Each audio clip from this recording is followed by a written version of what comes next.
नमस्कार दोस्तों, जय श्री राधे राधे। स्वागत है आप सभी को राधा लाडली जी के ज्ञान YT यूट्यूब चैनल में। दोस्तों, मनुष्य को बनाते समय ईश्वर ने उसमें कौन सी 3 कमियां छोड़ दी थी जिसकी वजह से स्त्री आज भी दुख भोगती है। तो चलिए दोस्तों, आपको बताते हैं इस मार्मिक कहानी के माध्यम से कि मनुष्य को बनाते समय भगवान ने उसमें कौन सी 3 कमियां जानबूझकर छोड़ दी थी। वो मित्रों, ये कहानी है एक राजा कन्या की। फंजाटिनिया की शहर में राजा रतन सिंह राज करता था। राजा रतन सिंह बड़े साम्राज्य का मालिक था। उसने अपने देश का नाम भी अपने नाम पर रखा था। उसे लगता था कि उसने अपने बल और पराक्रम से उस राज्य को खुशहाल बनाया है। इसी बात का उसे सदैव अभिमान रहता था। इसके साथ साथ राजा रतन सिंह कुछ सन की और बद दिमाग भी था।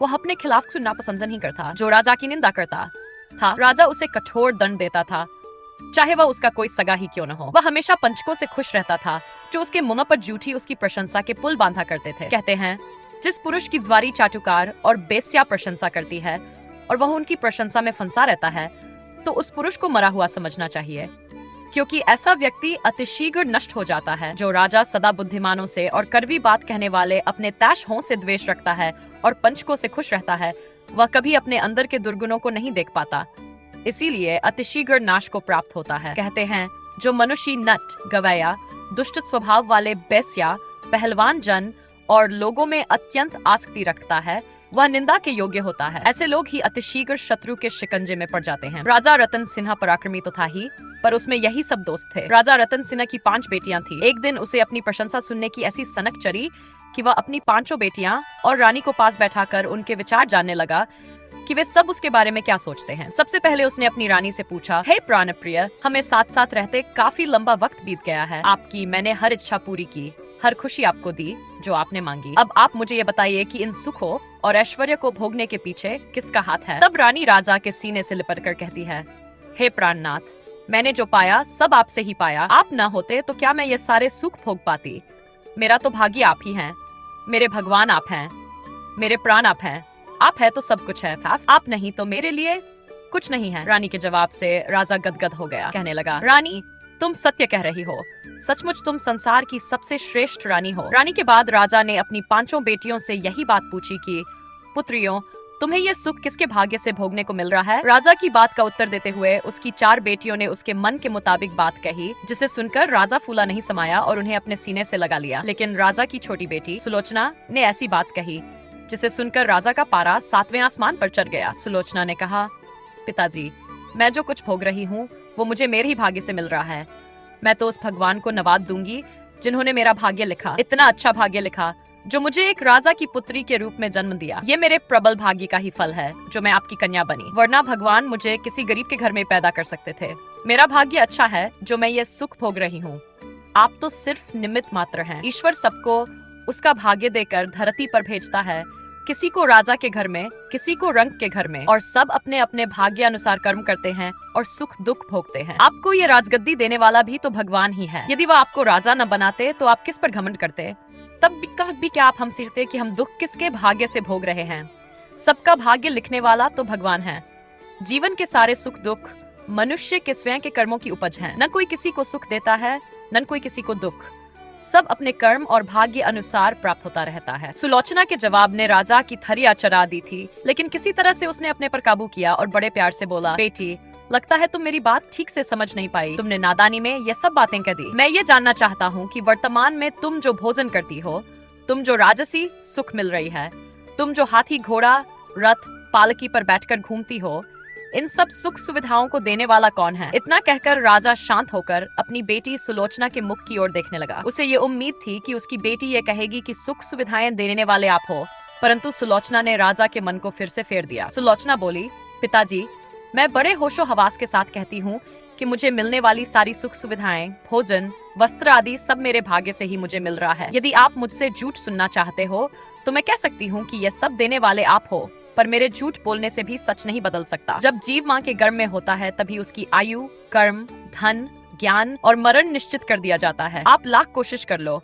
इसमें आप रति भर भी बदलाव नहीं कर सकते। जन्म, मरण और ये तीनों ईश्वर के हाथ में होते हैं। भगवान ने मनुष्य को सब कुछ दिया, किंतु ये 3 चीजें अपने हाथ में रखी हैं।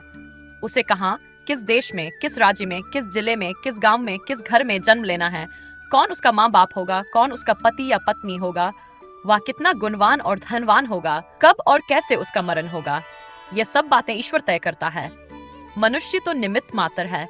सारे सुख दुख उसको उसके ही भाग्य से मिलते हैं। मैं भी अपने भाग्य से सुख भोग रही हूँ और दुख भी कभी मिला तो उसमें भी मेरा ही भाग्य होगा। सुलोचना की इन बातों ने राजा के सीने में आग लगा दी। वह एकदम से भड़क उठा और कहने लगा, पागल लड़की, सब कुछ तुझे मैं दे रहा हूँ और तुझे लग रहा है कि तू अपने भाग्य से पारी है। जा, निकल जा मेरे घर से और अपने भाग्य से अपने लिए घर, मकान, भोजन, वस्त्र आदि सब जुटा लेना। तुझसे मैं अभी अपने सारे रिश्ते तोड़ता हूँ।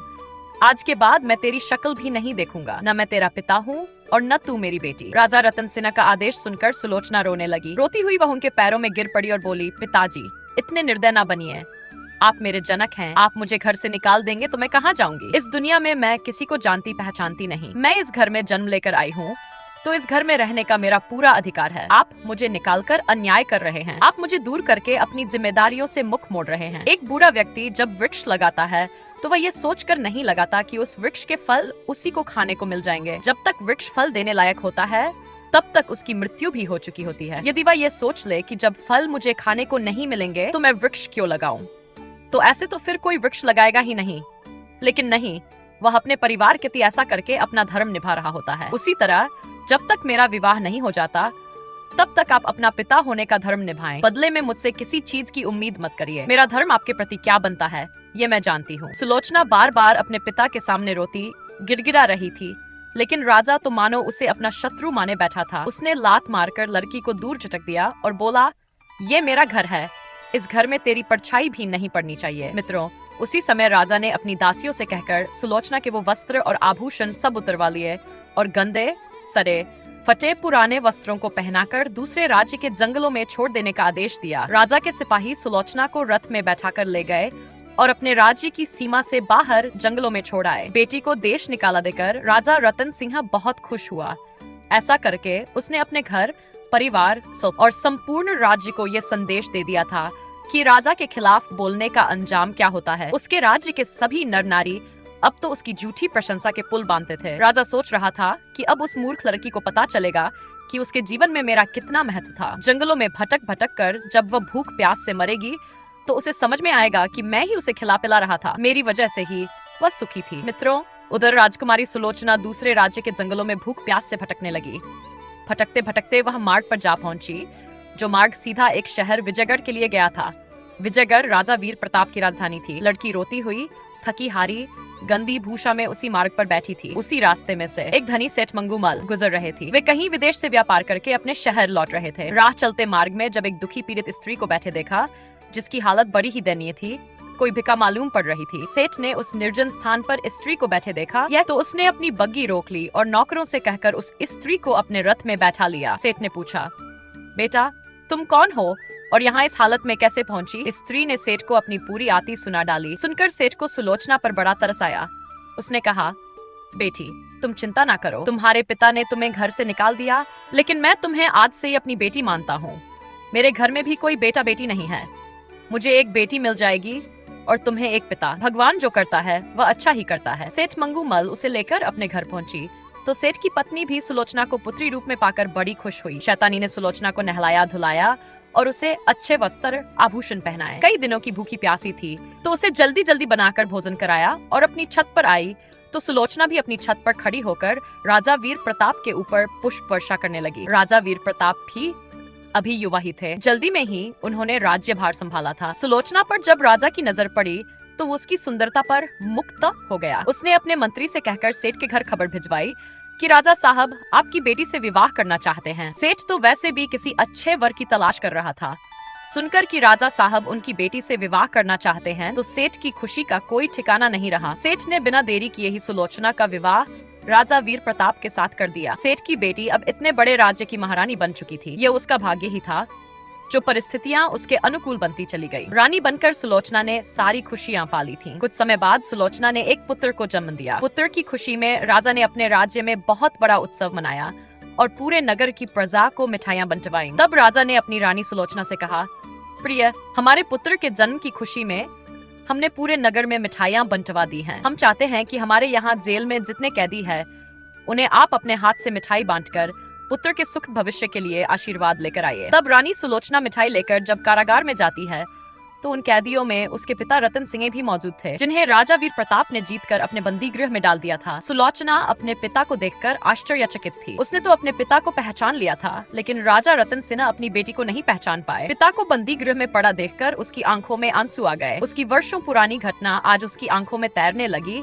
कि मेरे पिता ने मुझे निर्दय बनकर घर से मरने के लिए निकाल दिया था। उसने चुपचाप उन्हें मिठाई दी और वहाँ से चली आई। पति वीर प्रताप से बोली, सुनो जी, मैं चाहती हूँ कि इस खुशी में अपने यहाँ जितने राजा कैदी हैं, उन्हें आजाद करके उनका राज्य लौटा दिया जाए और उनके साथ मित्रवत व्यवहार करके उनके साथ व्यापार शुरू किया जाए, जिससे हमारे राज्य का भी विकास होगा और किसी से हमारी शत्रुता भी नहीं रहेगी। प्रताप को अपनी रानी सुलोचना का प्रस्ताव बहुत अच्छा लगा। राजा ने कहा, प्रिय, हम आज ही उन बंदी राजाओं को मुक्त कर देंगे और उनका राज्य भी उन्हें लौटा देंगे। ये सुनकर स्त्री सुलोचना बहुत खुश हुई। सुलोचना बोली, हे प्राणनाथ, मैं आपको एक बात और बताना चाहती हूँ। उन बंदी राजाओं में एक मेरे पिता रणवीर सिंह भी हैं। ये सुनकर राजा वीर प्रताप चौंक पड़ा। कहने लगे, प्रिय, ये तुम क्या कहती हो? तुम्हारे पिता तो सेठ मंगूमल हैं। सुलोचना बोली, नहीं नहीं, मेरे असली पिता तो राजा रणवीर सिंह ही हैं। आज उसने अपने पति को वो सारी कहानी सुना दी जो उसके पिता ने उसके साथ किया था। सुलोचना की आपबीती सुनकर राजा वीर प्रताप भी भावुक हो गया। कहने लगा, प्रिय, तुम धन्य हो। तुम्हारे पिता ने तुम्हारे साथ बहुत अन्याय किया था। शायद भगवान ने मेरे माध्यम से उन्हें उनके कर्मों की सजा दी है। तुम्हारे पिता की ये करतूत सुनकर ऐसा लगता है कि उन्हें पूरी जिंदगी बंदी बनाकर रखा जाए, लेकिन यदि तुमने उन्हें क्षमा कर दिया है तो मैं तुम्हारे आदेश का सम्मान करता हूँ। इस प्रकार राजा वीर प्रताप ने अपनी रानी के कहने से उन राजाओं को उनके राज्य सहित आजाद कर दिया। रानी सुलोचना के पिता रणवीर सिंह को सम्मान सहित उनका राज मुकुट सौंपकर विदा कर दिया। जाते समय सुलोचना अपने पिता से मिलने गई और मुस्कुराते हुए कहा, पिताजी, आपने शायद मुझे पहचाना नहीं। मैं वही आपकी बेटी हूँ जिसे तुमने कठोर बनकर देश निकाला दे दिया था। आपने तो मुझे मार ही डाला था, लेकिन मैं अपने भाग्य से बच गई। मुझे बहुत प्रेम करने वाले माता पिता भी मिल गए, जिन्होंने बिना अपना एहसान जताए मेरा पालन पोषण किया। किस्मत से मुझे एक अच्छा पति भी मिल गया जो इस राज्य का राजा है। आज मेरे भाग्य ने मुझे सब कुछ दे दिया है। आज आप आजाद हुए हो, आपको आपका राज्य मिल गया। ये भी मेरे ही भाग्य का नतीजा है। यदि मैं यहाँ की रानी ना होती तो जीवन भर जेल में पड़े होते। भगवान सबका भाग्य लिखता है।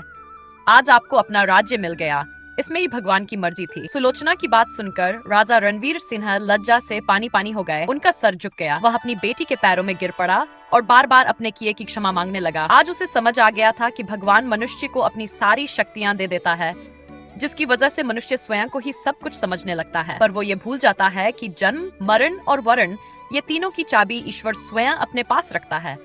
वो जैसे नचाए वैसे ही हम सबको नाचना पड़ेगा। ईश्वर की इच्छा से रंक भी राजा बन जाता है और राजा भी भिखारी बन जाता है। ये सब कर्म और भाग्य पर निर्भर करता है। इस प्रकार क्षमा मांगकर राजा रणवीर सिंह ही अपनी राजधानी को लौट गए। दोस्तों, ये कहानी कैसी लगी? कमेंट सेक्शन में आप अपनी राय दीजिए और मिलते हैं आपसे अगली वीडियो में एक और ऐसी चर्चा के साथ। आप सभी का बहुत बहुत धन्यवाद।